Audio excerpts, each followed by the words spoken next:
Самая первая обработка винограда весной, без которой урожая не ждите. Набухли почки. Пора виноград обрабатывать.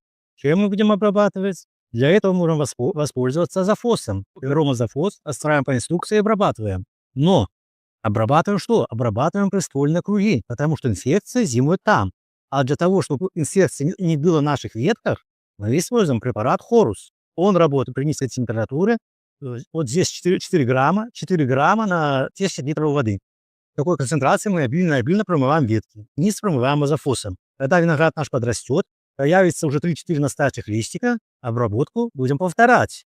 Почему повторять? Срок ожидания этих препаратов где-то 3 недели, но мы должны перекрывать каждый срок ожидания. Иначе в этом промежутке может появиться болезнь. Следующее пойдет по винограду препарат Switch. Разводим Switch, обрабатываем. Если вы хотите обойтись без химии, это реально.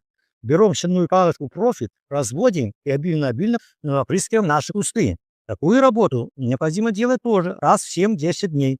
Несколько обработок спасут также ваши растения винограда от болезней. Виноград в природе растет на почвах, богатых кальцием. Карбонатных почвах, так называемых. В наших почвах кальция не хватает. Поэтому умещение золы, доломитовой муки, мелоли и извести под виноград также повышает его устойчивость к неблагоприятным условиям, и болезни меньше посещают наши растения винограда. А все для сада и огорода можно приобрести в наших магазинах «Процветок». Процветания вам!